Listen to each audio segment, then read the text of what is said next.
السلام علیکم۔ اس ویڈیو میں ہم وادی نیلم کے سیاحتی مقامات کے بارے میں بات کریں گے۔ اللہ رب العزت نے پاکستان کو بہت ہی خوبصورت اور قدرتی حسن سے نوازا ہے۔ ان میں بہت ساری جگہیں ایسی ہیں جو خوبصورت مناظر سے ڈکی ہوئی ہیں۔ ایسے دلکش اور شاندار مناظر انسان کو اللہ کی شان اور تخلیق کے بارے میں سوچنے پر مجبور کر دیتی ہیں، جن میں سے وادی نیلم بھی ایک ہے۔ جن بھائیوں نے میرے چینل حذیفی ڈیٹا سپورٹ کو سبسکرائب نہیں کیا، ان سے گزارش ہے میرے چینل حذیفی ڈیٹا سپورٹ کو سبسکرائب کر دیں تاکہ ہر آنے والی ویڈیو اب تک بآسانی پہنچ پائے۔ وادی نیلم پاکستان کے سیاحتی اور پرکشش مقامات میں سے ایک ہے جو آزاد کشمیر میں واقع ہے۔ اس کا نام اس دریا نیلم کے نام پر رکھا گیا جس کا رنگ نیلا ہے۔ اسے کشمیر کا پیراسائٹ بھی کہا جاتا ہے۔ وادی نیلم کشمیر کے علاقے اور مظفرآباد کے شمال مشرق میں واقع ہے اور وادی کاغان کے متوازی چلتی ہے جو سطح سمندر سے 4000 میٹر بلند ہے۔ اس میں تقریباً 370 بڑے اور چھوٹے گاؤں شامل ہیں۔ ان میں زیادہ تر پہاڑیوں اور پہاڑوں پر مشتمل ہیں جن میں بڑی وادیاں ہیں۔ وادی نیلم میں سرسبز گھنے جنگل اور ندیاں ہیں۔ یہ وادی انتہائی حیرت انگیز خوبصورتی میں ڈوبی ہوئی ہے جو ملک کے اندر اور دیگر بیرونی ممالک سے بھی بہت سارے سیاحوں کو اپنی طرف راغب کرتی ہے، اور یہ علاقہ شاندار قدرتی خوبصورتی، دلکش نظارے، شور مچاتا ہوا دریا نیلم کے دونوں طرف بلند و بالا پہاڑیاں، سر و سبز شاداب جنگلات، دل فریب ندیاں اور دلکش ماحول وادی کو ایک خواب پورا کر دیتا ہے۔ برف سے ڈھکے پہاڑوں کا ایک سلسلہ ہے۔ اس وادی کا نام دریا نیلم کے نام پر رکھا گیا ہے جو اس علاقے سے بہتا ہوا گزرتا ہے۔ یہ بھی کہا گیا ہے کہ اس خطے کا نام پتھروں کی ایک قسم کے نام پر رکھا گیا جس کا نام نیلم ہے۔ وادی میں سیاحوں کے لیے پرکشش مقامات کی ایک بڑی تعداد ہے جن میں نوری ٹاپ، رتی گلی، شادرہ بہت سے مقامات ہیں جو پوری دنیا کے سیاحوں کو اپنی طرف متوجہ کرتے ہیں۔ وادی نیلم سرکاری طور پر پاکستان کی وفاقی حکومت کے زیر انتظام ہے اور مظفرآباد آزاد کشمیر کی ایک تحصیل ہے۔ وادی نیلم میں 370 گاؤں ہیں جو پرسکون اور پرامن ماحول کے ساتھ ہیں۔ دریا نیلم ان دیہاتوں میں 43 کلومیٹر فاصلہ طے کر کے بہتا ہے۔ آبادی کے لحاظ سے وادی نیلم 2017 میں مردم شماری کے مطابق ضلع نیلم کی کل آبادی 1,92,170 افراد پر مشتمل تھی۔ وادی میں رہنے والے زیادہ تر لوگ اسلام کے پیروکار ہیں۔ ان میں سے 91% مسلمان ہیں جبکہ 9% دوسرے مذہب ہندو اور عیسائی ہیں۔ وادی نیلم کے لوگوں کی طرف سے بولے جانے والی بہت سی زبانیں ہیں جن میں ہند کو سب سے زیادہ بولی جانے والی زبان ہے جسے تقریباً 78% یہاں کے مقامی لوگ بولتے ہیں۔ تاہم لوگوں کی طرف سے بولے جانے والی دیگر زبانیں کشمیری، پنجابی، کنڈل شاہی، گجری، شینا ہیں۔ اردو کو وادی کی سرکاری زبان سمجھا جاتا ہے۔ وادی نیلم کا موسم گرمیوں میں سورج کی وجہ سے دن کو گرم ہوتا ہے جبکہ رات کو کافی سردی ہو جاتی ہے۔ لوگ گرمیوں میں رات کو بھی سویٹر پہنتے ہیں۔ دوسری طرف سردیوں میں شدید سردی ہوتی ہے۔ سردیوں میں یہ وادی برف گرنے کے دل فریب نظارے بھی پیش کرتی ہے۔ یہ خطہ قدرتی ہریالی، جنگلاتی پہاڑوں اور نیلے پانی کی متعدد ندیوں سے ڈھکا ہوا ہے اور اس علاقے کی قدرتی خوبصورتی میں اضافہ کرتا ہے جو سیاحوں کو اس جگہ کی سیر کرنے کے لیے راغب کرتا ہے۔ اس سرزمین میں بہت سے مقامی پھل بھی ہیں جن کا ذائقہ بہت ہی لذیذ ہے، جن میں سیب، خوبانی، اخروٹ، بیر جو یہاں کے مشہور پھل ہیں جو ملک میں کھائے جانے کے ساتھ ساتھ بیرون ملک بھی برآمد کیے جاتے ہیں۔ گرمیوں میں سیاحوں کی بڑی تعداد اس سرزمین کا رخ کرتی ہے۔ پوری وادی دلکش اور خوبصورت مناظر پیش کرتی ہے۔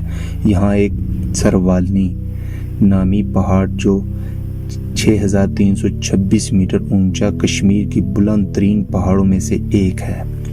اس وادی میں سرسبز شاداب جنگلات اور بلند و بالا جھیلیں آس پاس کے ماحول کو آسمانی بنا دیتی ہیں۔ اور یہ دیکھنے والوں کے لیے ایک خواب کی طرح ہے۔ برف سے ڈھکے پہاڑ اور تیز بہتے ہوئے دریا نیلم سب ہمیں یقین دلاتے ہیں کہ ہم سوئٹزرلینڈ کے کسی حصے میں ہیں۔ پہاڑی سیاحت میں دلچسپی رکھنے والے بہت سے سیاح بھی یہاں آتے ہیں اور لطف اندوز ہوتے ہیں۔ یہ دریا نیلم اپنی ماہی گیری کے لیے بھی بہت مشہور ہے۔ اس میں ٹراؤٹ نامی مچھلی وافر مقدار میں پائی جاتی ہے۔ ان وادیوں کے مرد عام طور پر شلوار قمیض پہنتے ہیں اور خواتین بھی۔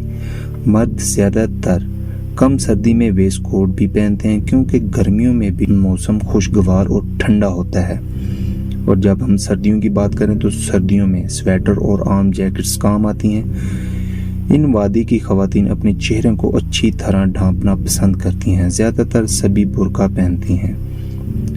یہ خطہ تعلیم کے لحاظ سے دیگر تمام اضلاع 98 نمبر پر ہے، جبکہ خواندگی کے کم میں تناسب کی نمائندگی کرتا ہے۔ وادی میں بہت سے اسکول کالجز ہیں، لیکن اعلیٰ تعلیم کے لیے پاکستان کے دوسرے شہروں کا سفر کرنا پڑتا ہے۔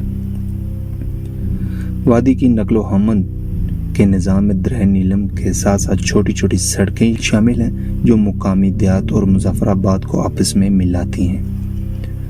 وادی نیلم کے ضلع مظفر آباد سے 43 کلومیٹر کے فاصلے سے شروع ہوتا ہے۔ یہ علاقہ اپنی معدنی کانوں کے لیے بھی مشہور ہے۔ اس کے علاوہ یہاں LOC لائن آف کنٹرول بھی ہے، جہاں ایک طرف مقبوضہ کشمیر اور دوسری طرف آزاد کشمیر ہے، اور دونوں اطراف کے رہائش پذیر لوگوں کو آپس میں رشتہ دار بھی ہیں جو سال میں 2 مرتبہ اسی جگہ اسی پل کے ذریعے ایک دوسرے کے پاس آتے جاتے رہتے ہیں، جو شہر کے بانی قبیلے کے ایک سردار مظفر خان نے شہنشاہ اکبر کی مغل فوجوں کو روکنے کے لیے بنایا تھا۔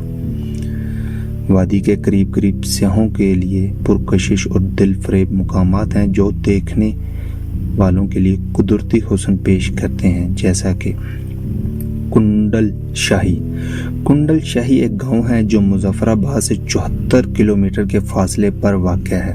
اس میں جاگران نالا کے نام سے ایک نیلے پانی کی ندی ہے جو گاؤں سے بہتی ہوئی دریا نیلم میں جا گرتی ہے، جسے دور دراز سے لوگ دوسرے مقاموں سے آنے والے سیاح لوگ دیکھنے آتے ہیں۔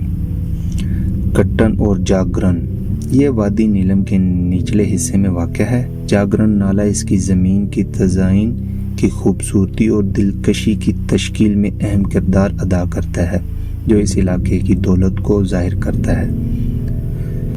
سیاحوں کی سہولت کے لیے آزاد جموں کشمیر کی محکمہ سیاحت نے یہاں ایک ریسٹ ہاؤس تعمیر کیا ہے۔ یہاں ایک میگا ہائیڈرو الیکٹرک پروجیکٹ بھی لگایا گیا ہے جو ریاست کو بجلی فراہم کرتا ہے۔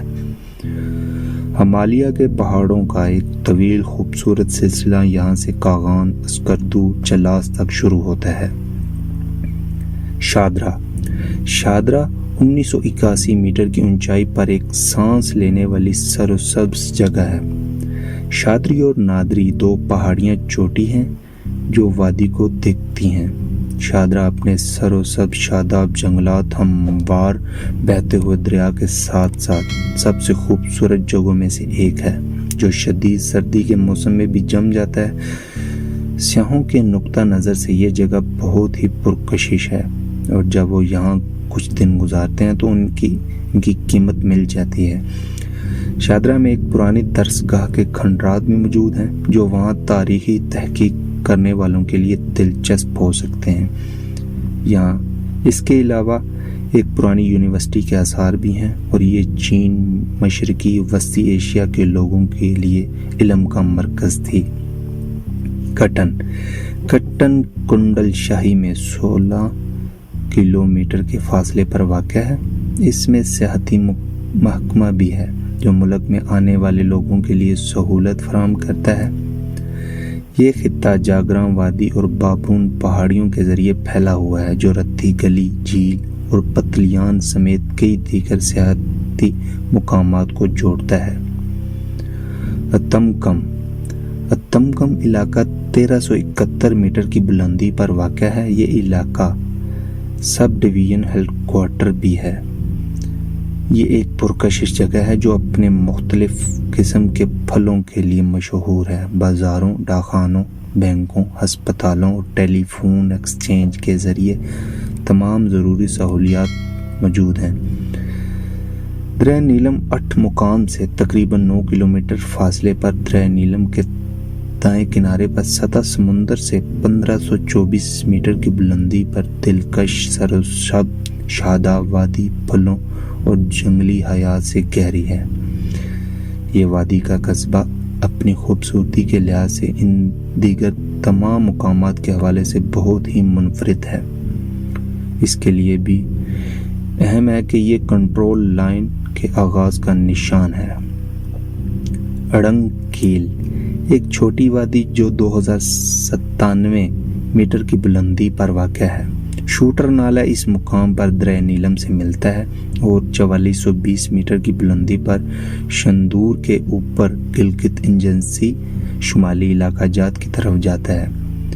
یہ وادی نیلم میں ایک اور دلکش جگہ ہے جو ناگا پربت کے پہاڑوں میں پھیلی ہوئی ہے اور یہاں جا کر کوئی بھی ناگا پربت کے پہاڑوں کے منظر سے لطف اندوز ہو سکتا ہے، جو کیل میں وادی کے آخر میں بڑے پیمانے پر نظر آتا ہے، اور یہ ہر اس شخص کے لیے خوبصورت نظارہ ہے جو اسے دیکھنے کے لیے آتا ہے۔